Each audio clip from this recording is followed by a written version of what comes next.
we've been waiting a long time for the straight community to, the allies to step forward a bit more. And it seems like now is a big time. And I'm very grateful for all of our allies because they've been significantly helpful in drag story time. It's like they've used it as a mantle, and they show up with their kids and their grandkids and their mom and their dad and their grandparents, and it's a miracle. Sadly, it took that. I'm Colin Burrows, and this is the Woodstein Media Podcast, episode 21. This podcast is produced on the lands of the Mississaugas of the Credit First Nation, Anishinaabe, and Odawa peoples. For this episode, I had the pleasure of talking to Sista Patricia, who has been working tirelessly with many other concerned Ontarians to make things safe for families at Drag Storytimes. We discuss how the Drag Storytime Guardians started their mission to protect people from the hatred spewed by far-right groups across the province and beyond. Before I get into the interview, I am opening this episode with a couple of poems by Jimmy Cooper of the band Texture Freak, and editor of Furious Beautiful Zines, based out of Minneapolis, Minnesota. At a show celebrating Texture Freak's newest release on August 11th, Nudieland, a venue tied to the heart of the LGBTQ music scene, was disrupted by a mass shooting that injured 6 and killed August Golden, a beloved member of the Minneapolis music scene. In the description for this episode, I will be sharing a few GoFundMe links to help August's partner and members of the Minneapolis scene. The last song you will hear on this episode is Jackknife by Scrounger. That was August's band. Although arrests have yet to be made, it has been reported that queer-phobic interaction preceded the deadly violence that night. I am also including a GoFundMe link to help support the Drag Storytime Guardians as they continue to stand up to hatred that far-right groups and politicians are spreading here in Canada. This podcast and Woodstein Media are independently produced journalism that you can support through Patreon or by donating through PayPal at woodstein.ca. That's WOOD-STEIN.ca. Thanks for your interest and support. If you enjoy this podcast, you can support it by listening to more episodes and liking, sharing, subscribing, or reviewing them. This is very helpful and appreciated. Thanks. Scoundrel Song. Desperate times, baby. Desperate times. Desperate times call for... This is a cry for... This is a call for... There's a call waiting for you. The poet picks up the phone. Giovanni isn't coming home. I don't feel so good, Ma. I think I'll stay in bed.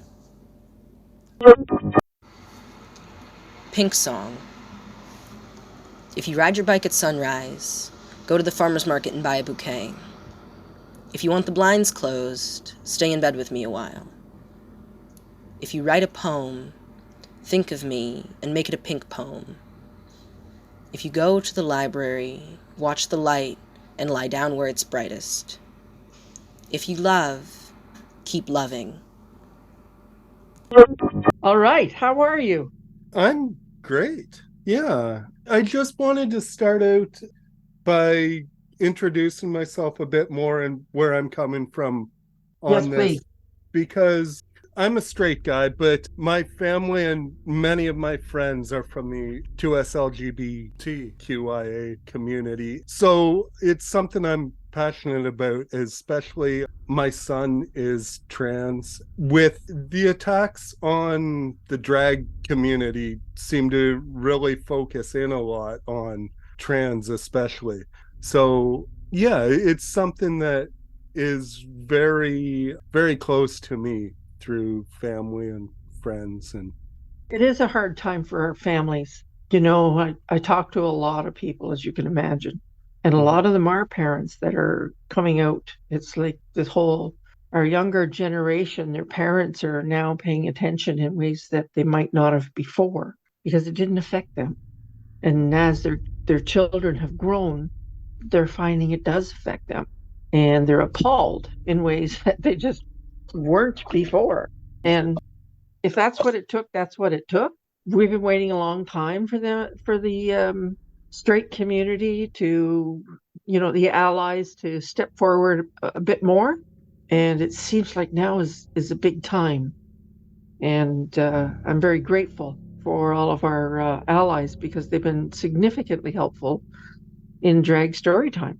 It's like they've used it as a mantle, and they show up with their kids and their grandkids and their mom and their dad and their grandparents, and it's a miracle. Yeah. Sadly, it took that.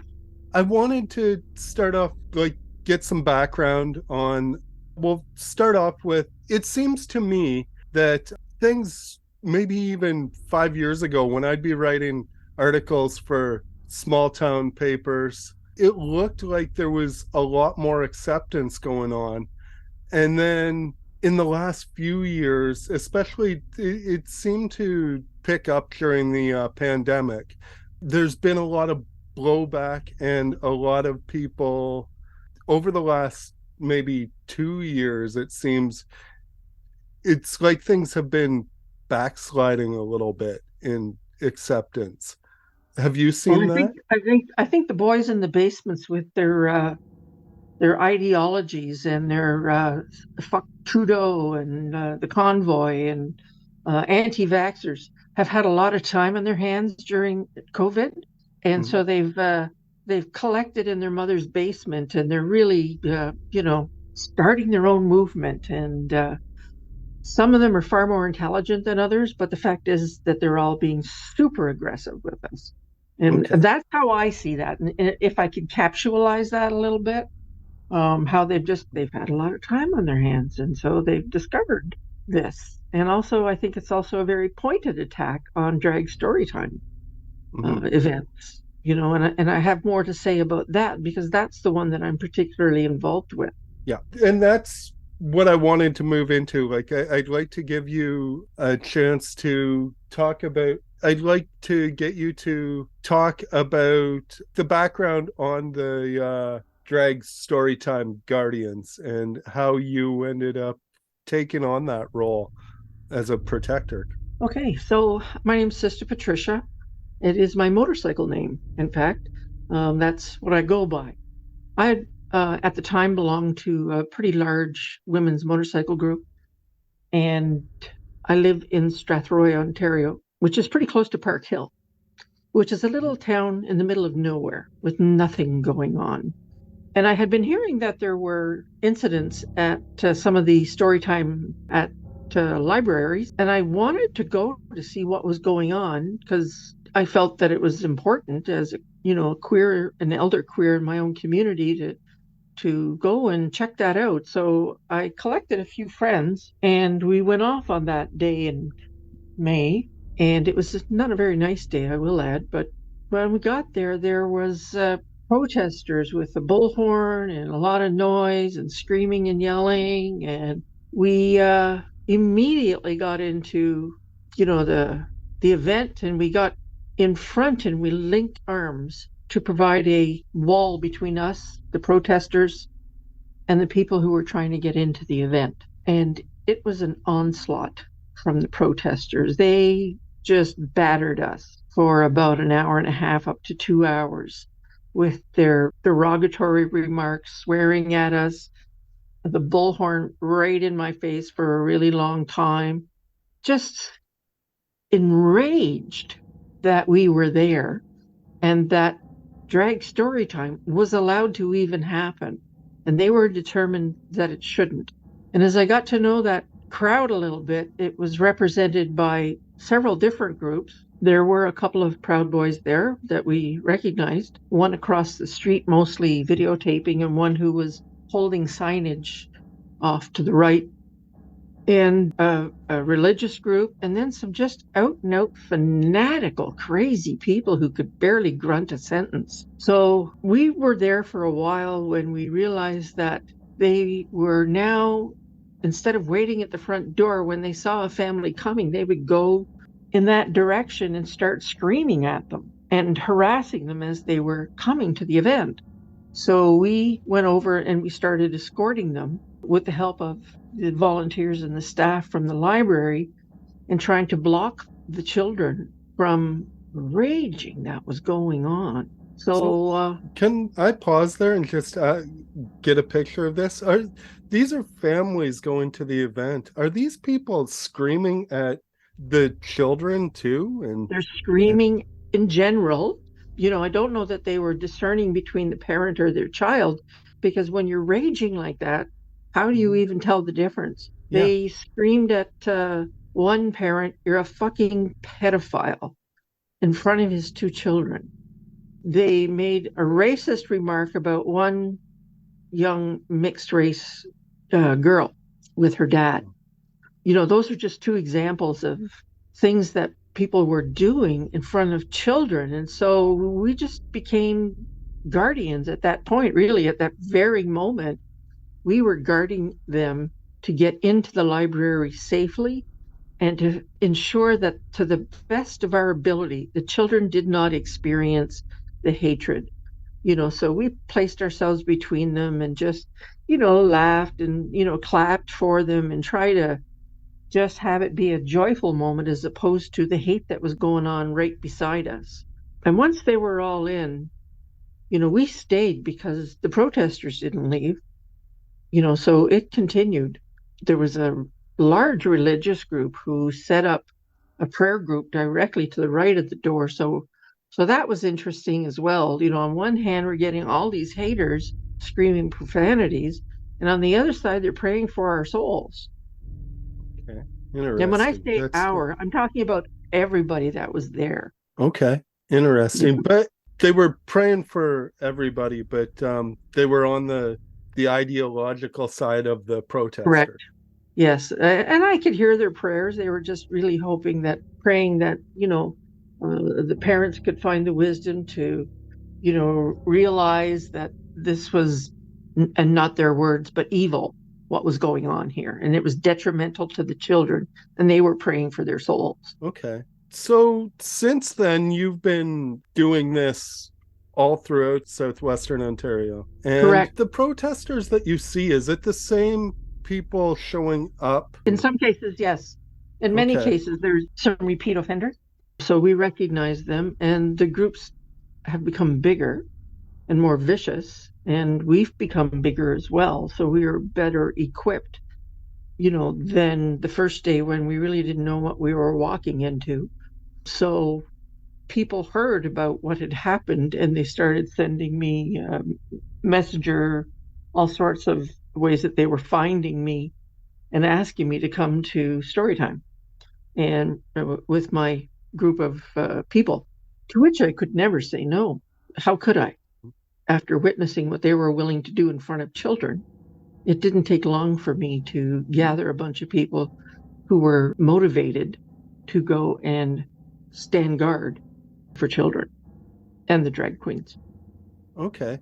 And you said that the crowds have been getting more vicious, but on the Guardian side of this, I've noticed how you have everything planned out. You seem to be at the helm of a very well-oiled machine when it comes to how you set things up and prepare and get people into action now, from what I've been seeing online. Well, I'm an organizer, from way back when. I was brought up in the Ottawa Valley, where our seat of parliament is. And I came out at 27 and, immediately joined the march for feminist rights, for reproductive rights, for every type of right. And for our rights as queers to have some of the basic things that people don't think about anymore. Our right to safe housing, because back then I could lose my housing if my landlord simply found out that I was a lesbian. I could be evicted. I could lose my job if my boss found out that I was a lesbian. I could lose the rights to my children if my ex-husband found out that I was a lesbian. He could have full custody of the children legally. So many things that we did not have. Basic human rights were taken away from us because of our sexuality. So that's where I spent a lot of my time, marching on Parliament Hill for our rights for those things. And it just continued through my life. I'm 70 years old now, and I really had hoped I'd stop marching by now. But apparently, the work continues, and it's taking different faces, same flavor, but different faces. So, to say that we are organized, we have a plan in place, we execute it, it's because we've been doing it for so long. And I have some really excellent people working with me who, really support us and help us get through so that when we show up, that we have flags, and our goal is to use those to block any visualization that the protesters would have of the children. We don't want the kids to see them. We don't want them to see the kids. And we have other tactics as well that we use to keep them out of events. Some of those events are easier for them to get into than others. So we focus on what are the entrance areas that we need to cover to make sure that they're not getting in and disrupting and spreading their hate speech all over the place. So that's kind of our basic goal, is to offer support to the libraries or wherever they're having story time, so that we can do that, as our main goal is to provide support to the children to make sure that they're safe and they only see unicorns and butterflies. They're not seeing the haters. And then we also support the drag queens, because it's really incredibly hard on them as well to be hated so much for who they are. And they're afraid they come to the building a long time before the event, and they don't leave until they are sure that all the protesters are gone. And it's gotten so bad now that the police are actually escorting them into the building and out at times, because it's just like a rabid dog out there. And, any sight of a drag queen tends to send them into a rabid reaction. When I hear that, because a lot of the protesters say things like they're doing it for family values or things like that, but what they bring with them, that anger and that hatred, seems like the Seems very complete contrary opposite. to family Yeah, values. Exactly. yes. For us, we say that every day. It's like they come in here talking, they criticize that we're not taking care of our children, and that we're not taking care of family, and that we're hateful, and we're help me here, Indoctrinating. indoctrinating. Yes, thank you so much. The children, and what we're doing is just living a family life like we Right. always wanted. Yeah. Really, that's what we're doing. When I talk to the families, it's like, oh, hi, how are you? How are the kids? Is everything okay in school? Yeah, Joe, so and so is learning to ride his bike. And, we're just regular people going to the library to hear story time. And it's become this monster of inaccurate misinformation spread to try and stop us from existing. And you might say, oh my God, that's weird to say, stop you existing from story time. But it's no accident that they are very aggressively moving through not just Southern Ontario, but if you look at Peterborough and Ottawa, all across Ontario. So that Mhm. has to make you pause and think, what's going on in Ontario? Because it can't just be an accident. And, you know, I believe, and many believe, that some of this has come from their failures in the United States. And, they thought, well, you know what, we should go somewhere, and I'm oversimplifying, go somewhere like Southern Ontario, and they're very conservative towns, and we should tell them that their children are being sexualized at Drag Story, because what is easier to sell to crazy people than the sexualization of children with drag queens? It's almost like it was made for it, sadly. Mhm. So they're selling that to small town Ontario, and a lot of small town Ontario is listening to that and saying, you're right, it's awful, how awful. And so all of the crazies come out and they just further their agenda of hatred towards the queer community. And it's not going to stop there at all, but we're trying to stop them, and we've been very effective in Southern Ontario. We're going to stop them by whatever means it takes to stop them. And I'll use as an example, if I may, bear with me for a moment. Okay.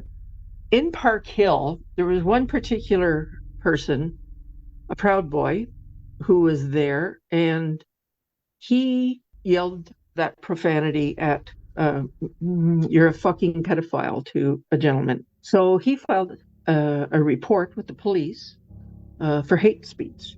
And the police at the time felt that they really couldn't exercise an arrest warrant there, but they kept it on file. The same gentleman shows up in other towns. I think it was Ingersoll. Well, he's been at a few, but let's just say Ingersoll, where he went around carrying a placard that said, kill all pedos. And he also continued to be very, very aggressive with us. And we're like, how is he getting away with all of this?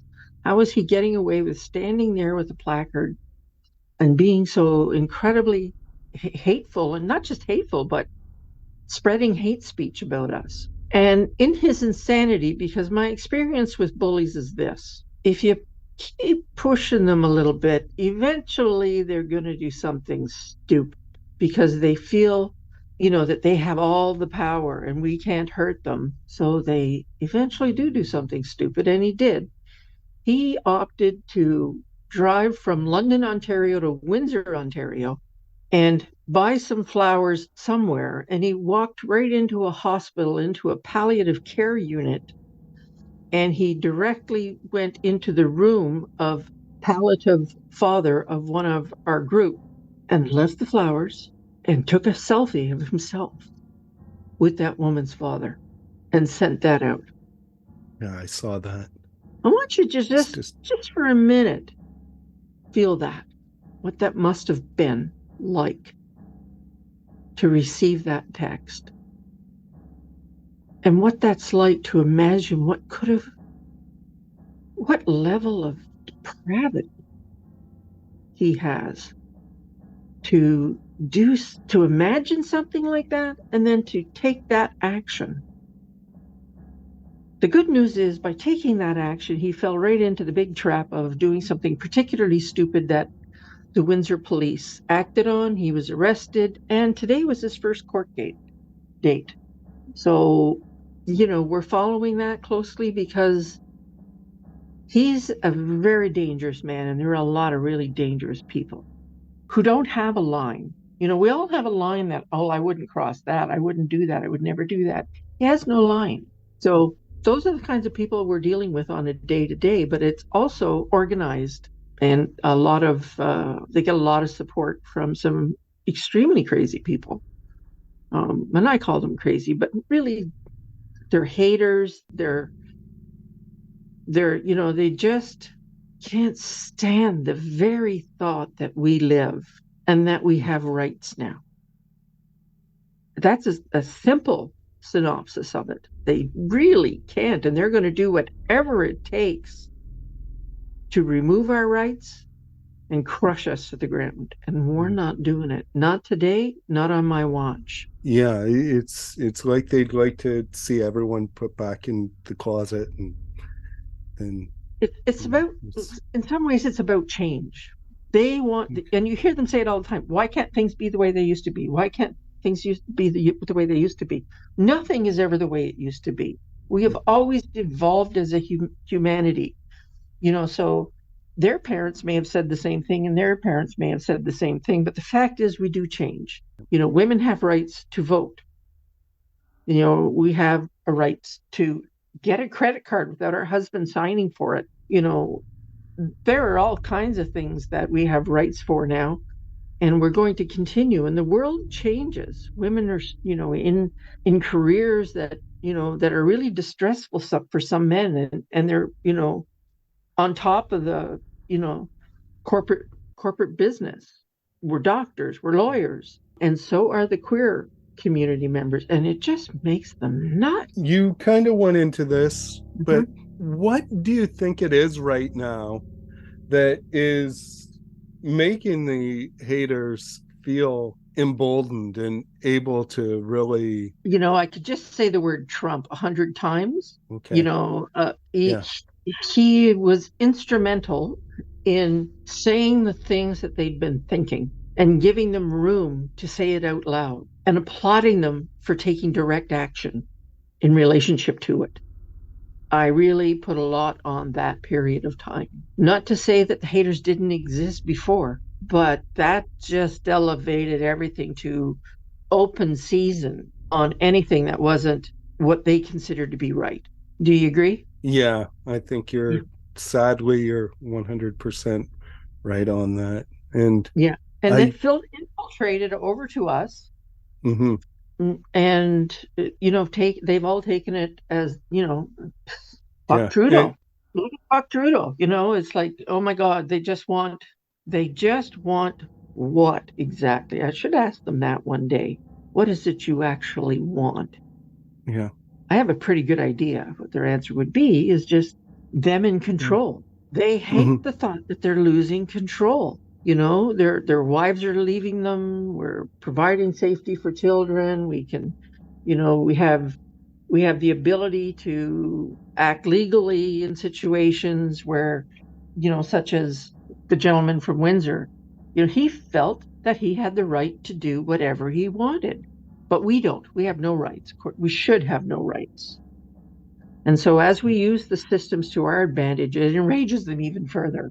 Yeah, I think you're right on that. And it's sad. I watch videos, not much, but I do go on to what we all call the dark web, because it's kind of important to see what they're saying about you and who they are. Yeah. And they do love to post videos.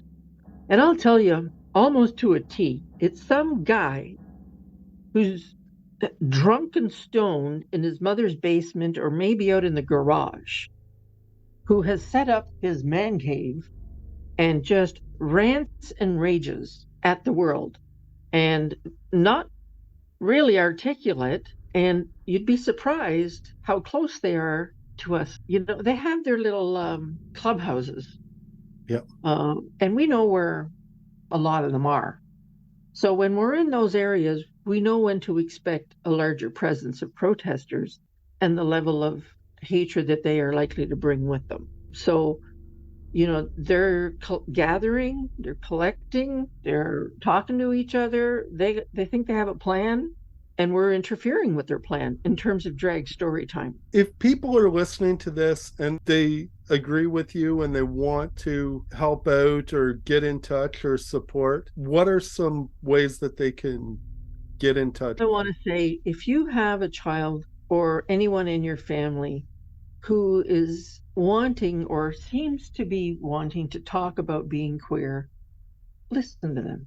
Recognize them for who they are as your family, someone you love. And that was my experience. When I came out, it wasn't that easy, and it caused some problems for me and my family. And I didn't feel loved. I felt queer, literally. And what I would have given to have had someone to sit down and talk to me and say, it's okay. You're going to be all right. And we're going to work through this change with you because you're our child and you're our brother, whatever the relationship is. And show support in a very personal way. And it will mean the world to them. I'm a big proponent of the power of one. If you, as one person, can step forward and care for one other person, then you got two. And then you're going to double that. And, it just goes on and on and on like that. And the power to be able to change within your family should not be ignored. Because when I came out, I was not supported. But recently at London Pride, where we were receiving an award for our community work, I looked out into the crowd and there was one of my elders in my family, a nephew, and his wife, their adult daughter and her husband, and their 3-year-old child who loves drag queens. And I can't tell you what that moment meant to me. I don't have the words to explain to you what that meant to me to have him walk through a pride parade, a pride event, with the love that he had for me, and to show that love by showing up at something that meant very much to me. So I want people to know that that makes a huge difference. And the work we do is so that others can experience the love of their family, that the children who are growing up, whether they grow up queer or not, trans or not, whatever, that they experience pure love, not based on what you are or what you are not. Let them be who they are. Our kids are okay. You know, when I say our kids, I'm talking about your kids too. Like, really, we're okay. What makes us not okay is hatred that gets jammed at us all the time, and it changes you mentally, and you're constantly on guard. We want to change that. We want kids today to feel safe to come out, safe to talk to their parents and say, you know what, I'm just not sure what I am.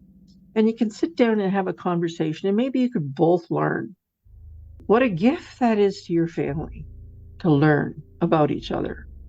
If someone wants to reach out to Drag Storytime Guardians, we have an email address.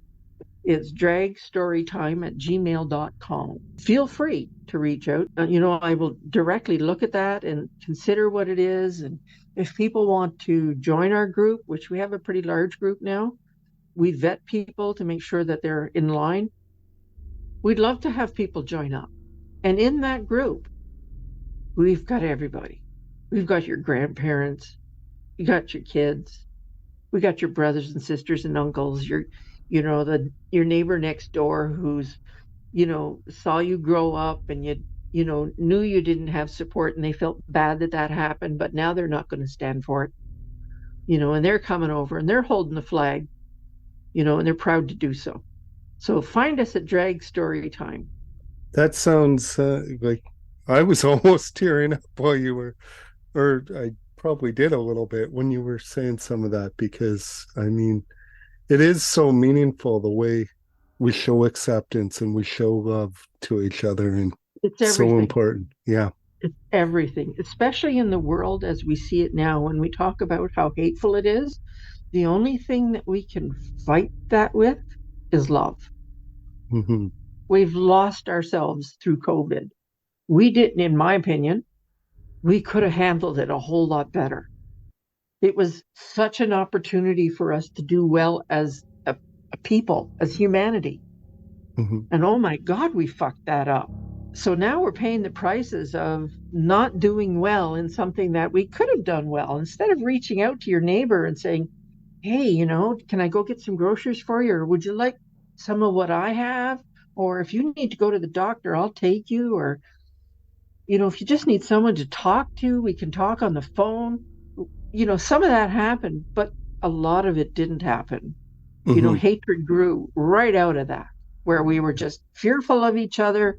You'd see somebody you knew in the grocery store, and if they didn't have a mask on, all kinds of hell would break loose. So we could have done better. We didn't, in my opinion, but we're doing better here. We're going to Excellent. love ourselves through this and Okay. each other. You've put a lot of great messages in what you've said. Is there anything that you really want to get in here that you feel you didn't touch on? I'm sure there is a lot, that I didn't touch on because there's so much. I would caution everyone that there's a lot of fascism going on. The Nazis are out there. They're trying to get a foothold. Well, they have a foothold. Look at what happened in Mississauga today, Mm-hmm. at their drag story time. There's about 20 protesters and they were awful, apparently, just awful. So the less we have hatred, the more love can get in. And that's my message, really. It couldn't be any simpler. because I spend a lot of time talking to people, as I said, and that really helps when people have someone to talk to. Vote. Vote. Yes. Really important. And I'm going to say this. Yes, I will say there's one more thing. School trustees. So, as you know, it's a big issue at schools to raise the flag, and it shouldn't be, because the kids want it, but the adults are fighting about it. And we're finding that school trustees, a lot of the ultra right wing, are placing themselves in places to get into power in the trustees, school trustee system, and they're getting control and demanding that the flag not be flown, that children not be allowed to have pronouns, that people not be allowed to have pronouns, that, a lot of the support systems within the schools are removed. So that's someplace that's really important when it comes to voting as a citizen, to actually make sure that, your vote counts, that we're getting the right people in politics. The really right people aren't being forced out by the ultra right wing extremists who are right there. And I look at Norwich, Ontario, as a shining example of hate taken over a town. It was always there, but they called it something else. But now they're on fire with their hatred because we just want our rights. I'm sorry, I'm rambling again. That's fine. You're rambling with messages that I find very positive and good to hear people putting into words and getting out there. So I don't mind at all. Thank you. Thank you. Thank you for taking the time to talk to me about this. It's my pleasure. Thanks for listening.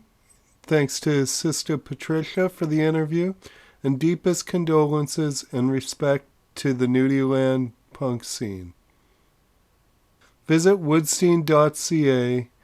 That's WOOD-STEIN.ca. You can support this podcast by becoming a patron at patreon.com/Colin Burrows. Like, share, comment, follow, and support Woodstein Media and this podcast, and have a wonderful day. This is Jackknife by August Golden's band, Scrounger. Respect.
I would caution everyone that there's a lot of fascism going on. The Nazis are out there. They're trying to get a foothold. Well, they have a foothold. Thanks to all those who are still listening. And here is Pop Will Eat Itself with Fundamental doing the classic Ich bin ein Ausländer. And they're letting you know that violence may not be the answer, but neither is silence. The White People's Committee is not embarrassed to admit we endorse and seek the execution of all homosexuals, the Negroes, the blacks, the Hispanics, and the Chinese.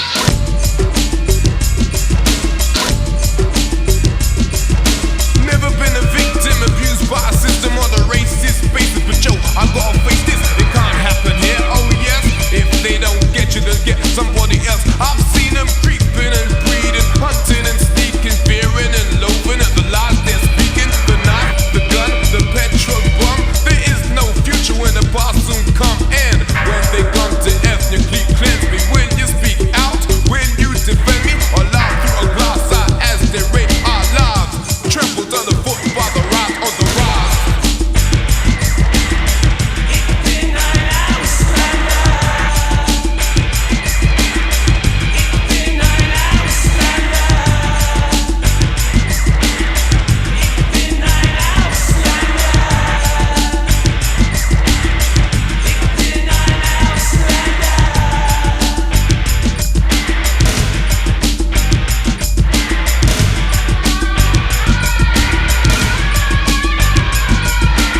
Sheriff.